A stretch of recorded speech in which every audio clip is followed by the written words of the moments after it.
Welcome to the Epic Company Culture Podcast, where your host, Josh Sweeney, will give you, the business leaders, HR professionals, and company culture aficionados, the knowledge you need to take your company culture to the next level.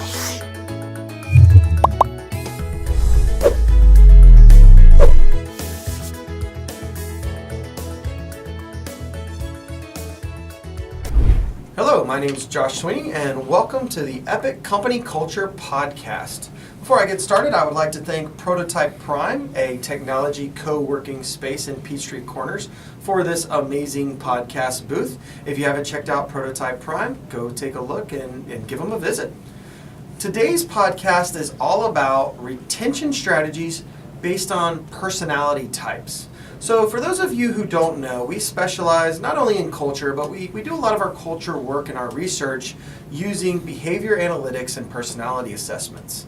And one of the assessments that we use is called DNA behavior. Now, when people take these assessments, we learn lots of information about them. I'll talk more and more about this in some of the other podcasts we have. But what I want to focus on today is how to retain people based on their personality type. What usually happens is the head of the organization will incentivize companies, incentivize employees based on what resonates with them. So what do I mean by that? Let's say that the head of the organization, the CEO, is very sales driven. On our profile, in the DNA profile, would be what would be an initiator in the top left quadrant. This person is very results-driven, goal-oriented, moves fast, wants things to happen quickly, and those types of people are normally incentivized, at least in part, financially. So if you go get X number of deals, we will incentivize you with Y financial reward. Now, what happens is that person then turns around and tries to do that with everybody. They try to do it outside of the sales role.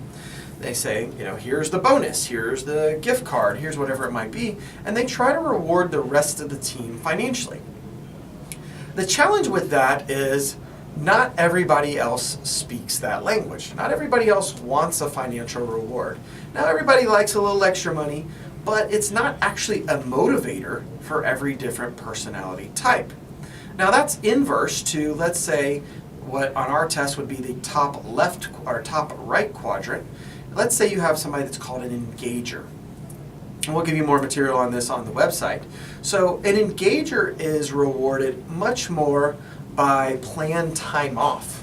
So instead of giving somebody $250 who's an engager, you would want to give them a day off for hitting a goal.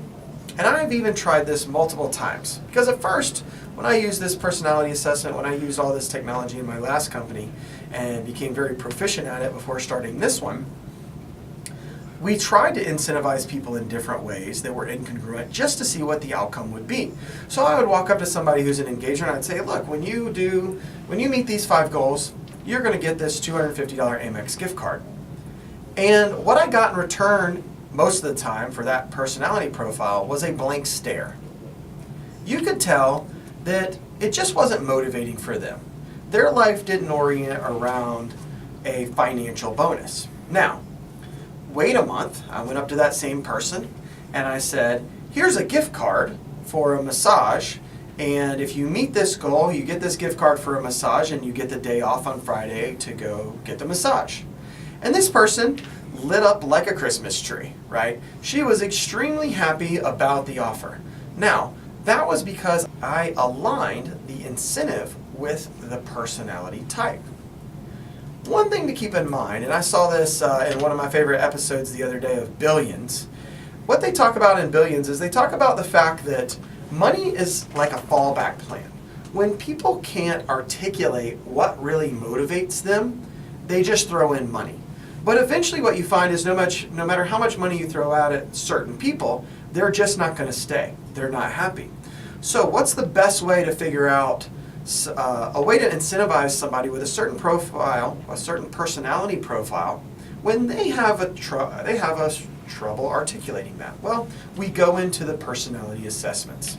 So I'm going to share with you just 2 quick personality assessments that we did and what are called the desired work rewards section of the assessment. So in this assessment, it gives 5 desired work rewards that we can all align with how we incentivize this person. The 5 on this person's profile and on their list, the first, number 1 is personal growth. Number 2 is a sense of achievement. Number 3 is opportunities to travel. Number 4 is career progression. And number 5 is a leadership position. As you can see, nothing in here says to give this person more money. So, if you continue to give this person more money, they may stay on for a while. But what we really know, and through lots of data and research, that if we can actually find out how they rate and rank each one of these 5 items as an individual, we will know how we need to retain this person, what steps we need to do. So let's talk about just number 1 here, personal growth. If this person in this personality trait likes to move fast and they want to see personal growth, and they've been at a job for 2+ years and have seen 0 personal growth, even though they feel like they're doing a phenomenal job, and maybe you feel like they're doing a phenomenal job, and you've not given them a growth path for career progression, they haven't grown as a person, they've been doing the same thing for 2+ years, and they don't have a leadership position, which is number 5 on here, then you can pretty much bet that this person is on their way out the door. So, this is all about retaining people based on their personality profile, and everybody is different. We have to keep that in mind. Everybody is not the same profile as you might be. So, let's look at another profile that's completely different. This profile, totally different person. Their desired work rewards are number 1, public contact. Number 2, ability to make friends. Number 3, additional vacation time. Number 4, planned free time. And number 5, recognition. So what you'll see in comparison is this is a type of person, the other person did not have recognition. This person has recognition. So if this person's been in your organization for a year or 2 and you've never recognized publicly their efforts at a team meeting, you can bet there's a certain level of dissatisfaction there.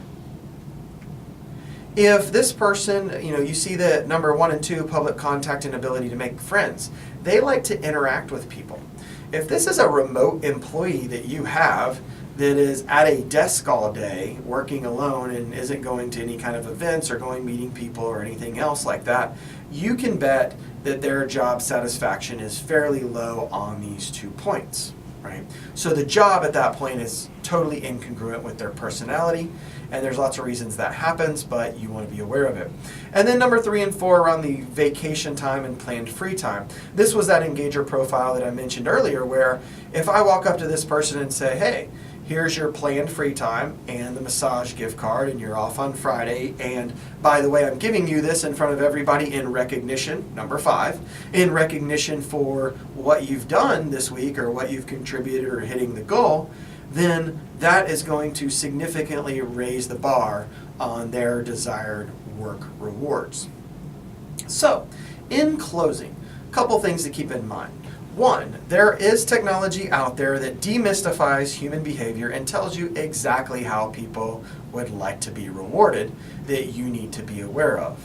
And number 2, and most important, is to remember everybody is not rewarded the same as you are. So a one-size-fits-all retention plan and growth plan is simply not going to keep a dynamic group of amazing people on board and retained in your organization.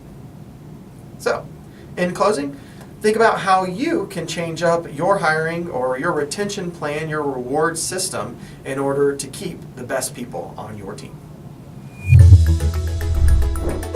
Thank you for tuning in to today's episode of the Epic Company Culture Podcast with Josh Sweeney. If you enjoyed this content, please subscribe on iTunes, SoundCloud, or Stitcher.